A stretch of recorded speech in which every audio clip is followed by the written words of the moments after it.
भाइयों बहनों, बंगाल की धरती पर हम सबको गौरव की अनुभूति होती है। याद करिए, बंगाल की ही धरती ने महान संत रामकृष्ण परमहंस को इस धरती ने ही भारत को दिया था। बंगाल की धरती ने स्वामी विवेकानंद को इस देश को दिया था, जिन्होंने वैश्विक मंच पर जाकर के कहा था कि गर्व से कहो हम हिंदू हैं। इसी धरती पर पैदा होने वाले स्वामी विवेकानंद ने एक घोष वैश्विक मंच पर करके भारत की सनातन आस्था को एक नई मजबूती देने का कार्य किया था। और यही नहीं, तुम मुझे खून दो मैं तुम्हें आजादी दूंगा, इसका अमर घोष करने वाले नेताजी सुभाष चंद्र बोस की धरती भी बंगाल है। इस देश के अंदर भारत आजाद भारत का राष्ट्रगीत और राष्ट्रगान देने वाली धरती भी बंगाल ही है, और इसलिए बंगाल की धरती को मैं कोटि कोटि नमन करता हूं। भाइयों बहनों, आज बंगाल जो अध्यात्म और सांस्कृतिक राष्ट्रवाद की धरती रही है, आज इस बंगाल की धरती पर ममता दीदी के नेतृत्व में चल रही टीएमसी की सरकार जय श्री राम के बोलने पर प्रतिबंध लगाती है। उन्हें नहीं मालूम, अभी मैं पुरुलिया में था। पुरुलिया में मुझे बताया गया कि पुरुलिया और उसके आसपास के क्षेत्र में जो पहाड़ी है उसका नाम ही अयोध्या हिल है, और कहते हैं मर्यादा पुरुषोत्तम भगवान श्री राम माता सीता के साथ एक दिन उस पहाड़ी में रुके थे। ये स्मृतियां हजारों वर्षों के बाद भी हमारे सामने है। इसका मतलब राम को हमारे जीवन से कोई अलग नहीं कर सकता है। जो भी राम से हमें अलग करने का प्रयास करेगा उसे सत्ता से वंचित होना पड़ेगा। और ममता दी ने तय कर लिया है कि अब बंगाल की जनता ने बर्दाश्त नहीं करेगी जब उन्होंने राम का विरोध करना प्रारंभ कर दिया है। वैसे वे पहले भी इस प्रकार का कार्य करती रही है। बंगाल की धरती पर दुर्गा पूजा पर प्रतिबंध लगाने का काम भी उन्होंने एक समय किया था, और उस समय कलकत्ता हाईकोर्ट को कहना पड़ा था कि जैसे उत्तर प्रदेश में दुर्गा पूजा हो सकती है तो बंगाल के अंदर क्यों नहीं हो सकती है, बंगाल के अंदर भी ये होना चाहिए। भाइयों बहनों, आज पूरा देश मोदी जी के नेतृत्व में विकास की नई ऊंचाइयों को प्राप्त कर रहा है। देश के अंदर गरीबों के कल्याण के लिए बनने वाली योजनाएं हों, किसानों के कल्याण की योजनाएं हों, मजदूरों के हितों के लिए योजनाएं हों, युवाओं के कल्याण के लिए बनने वाले कार्यक्रम हों, या फिर इंफ्रास्ट्रक्चर डेवलपमेंट के लिए बड़े बड़े कार्य, ये सभी युद्ध स्तर पर चल रहे हैं। कहीं रेलवे लाइन, कहीं हाईवे, कहीं मेट्रो, कहीं पर एम्स, कहीं आईआईएम, कहीं आईआईटी, मेडिकल कॉलेजेस की एक श्रृंखला पूरे देश के अंदर खड़ी हो रही है। और गरीबों के कल्याण के लिए कोरोना कालखंड में आपने देखा होगा, गरीब कल्याण पैकेज देकर के हर गरीब को फ्री में राशन देने का कार्य, फ्री में रसोई गैस सिलेंडर देने का कार्य अगर किसी ने किया, प्रधानमंत्री मोदी जी ने किया। यानी भारत एक नए भारत बनने की ओर अग्रसर है। लेकिन बंगाल में इन योजनाओं का लाभ बंगाल की जनता को बंगाल में टीएमसी की सरकार नहीं देने देती है।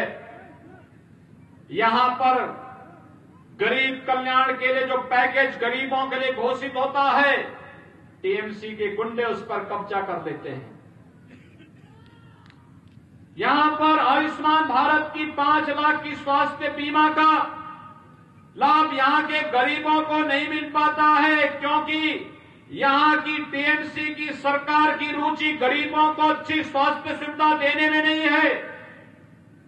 यहां के गरीबों को प्रधानमंत्री आवास योजना का लाभ नहीं मिल पाता है, क्योंकि टीएमसी के गुंडे वह पैसा यहां के गरीबों के खाते में नहीं पहुंचने देते हैं। मुझे आश्चर्य होता है, आज भी जब हम लोग यहां की बात करते हैं तो मुझे आश्चर्य होता है कि यहां के प्रत्येक कार्य में आज भी यहां पर कटमनी और तोलाबाजी की बात होती है।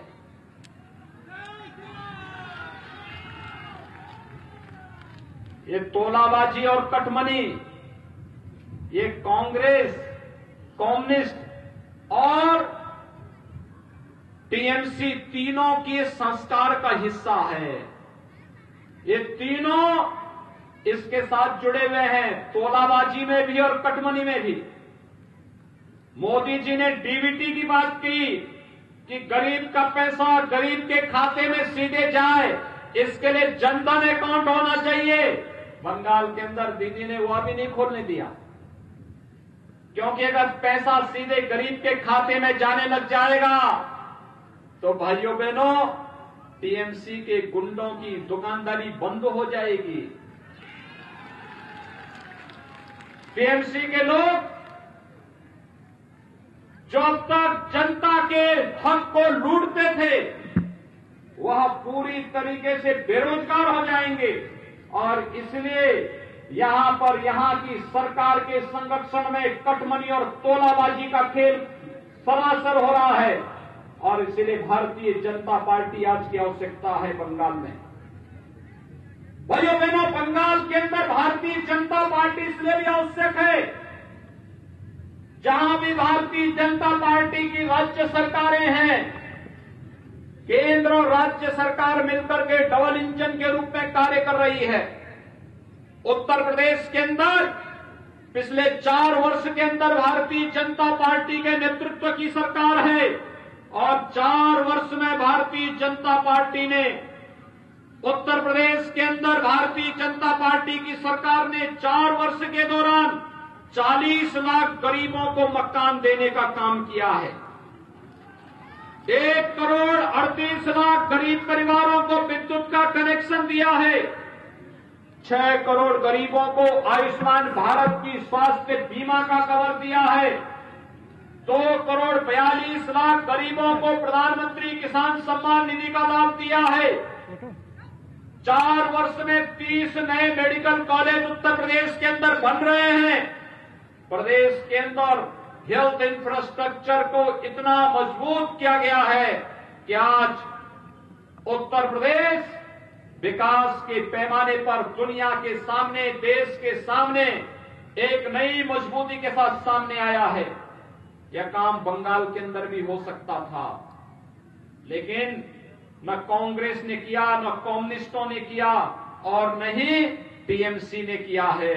और यह कार्य बंगाल के अंदर भी हो, यही कहने के लिए मैं आया हूं कि भारतीय जनता पार्टी बंगाल की आवश्यकता है, और बंगाल की धरती पर भारतीय जनता पार्टी की सरकार आनी चाहिए। विधानसभा चुनाव में यही हम सबको तय करना है। भाइयों बहनों, हम सब जानते हैं भारतीय जनता पार्टी जो कहती है वो करके दिखाती है। याद करिए, इसी बंगाल की धरती पर जन्म लेने वाले भारतीय जनसंघ के संस्थापक अध्यक्ष डॉक्टर श्यामा प्रसाद मुखर्जी ने कहा था, एक देश में 2 प्रधान, 2 विधान और 2 निशान नहीं चलेंगे, नहीं चलेंगे, एक नारा दिया था।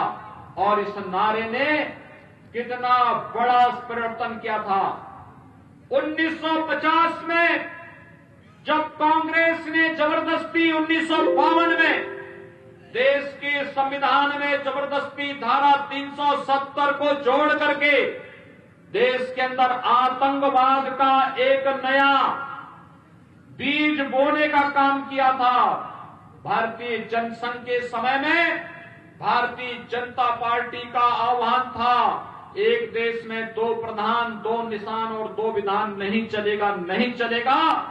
और जब भारतीय जनता पार्टी की सरकार मोदी जी के नेतृत्व में बनी तो मोदी जी के नेतृत्व की सरकार ने करके दिखाया। कश्मीर में धारा 370 को सदैव के लिए समाप्त करके एक भारत श्रेष्ठ भारत की नींव को आगे बढ़ा दिया। आज आप जानना होंगे, कश्मीर में आतंकवाद की जो अंतिम कील थी उसको भी ठोक करके एक आतंकवाद की ताबूत को हमेशा के लिए समाप्त कर दिया है। और यही काम अयोध्या में मर्यादा पुरुषोत्तम भगवान श्री राम के भव्य मंदिर के निर्माण को लेकर के भी रहा है। आप सब जानते हैं 1990 तक 1992 के पहले तक पूरे देश का राम भक्त एक ही आह्वान के साथ निकलता था अयोध्या जाने के लिए कि रामलला हम आएंगे, मंदिर वहीं बनाएंगे, यह आह्वान होता था। लेकिन भाइयों बहनों, अयोध्या में भव्य राम मंदिर निर्माण की सभी बाधाओं को दूर करते हुए प्रधानमंत्री मोदी जी के नेतृत्व में आज अयोध्या में भगवान राम के भव्य मंदिर के निर्माण का कार्य चल रहा है। मैं ममता दीदी से कहना चाहता हूं, राम से विरोध मोल मत दीजिए, राम का विरोध मत करिए। जिसने भी राम का विरोध किया है, सत्ता से उसे वंचित होना पड़ा है। और यही कार्य आज बंगाल के अंदर मर्यादा पुरुषोत्तम भगवान श्री राम के जय श्री राम कहने पर प्रतिबंध लगाने के कारण बंगाल की जनता के एक एक जनता के मुंह से शब्द निकल रहा है जय श्री राम। और इसीलिए राम का विरोध करने वाले के लिए क्या होता है, यह उत्तर प्रदेश में भी राम विरोधी सरकार थी, आज उसका कोई अता पता नहीं है। और ऐसे ही जो राम विरोधी स्वर टीएमसी के द्वारा यहां पर निकाला गया है, आज जनता उसकी प्रतिक्रिया व्यक्त कर रहा है। जनता के द्वारा अपने संबोधन में और अपने सामान्य शिष्टाचार में भी जय श्री राम का उद्बोधन करके जो अभिवादन का एक नया कार्य बंगाल ने प्रारंभ किया है। वैसे भी हमारे देश में तो गांव देहात में हम लोग मिलते हैं, राम राम कहते हैं, कोई उद्घोष करते हैं, जय श्री राम कहते हैं, और जब किसी प्रियजन की अंतिम यात्रा निकालते हैं तो राम नाम सत्य है कह करके ही निकालते हैं। राम हमारे श्वास श्वास में रमे हैं। राम से हमसे अलग राम को कोई नहीं कर सकता। लेकिन बंगाल के अंदर जबरदस्ती राम का विरोध करके यहां की सरकार अपना हिंदुओं की भावनाओं के साथ खिलवाड़ करने का कार्य कर रही है। लेकिन ये कार्य नहीं हो पाएगा। भाइयों बहनों, मैं आप सबका आह्वान करना चाहूंगा, बंगाल टीएमसी के गुंडों से मुक्त होना चाहिए और टीएमसी की गुंडागर्दी बंगाल के अंदर बंद होनी चाहिए।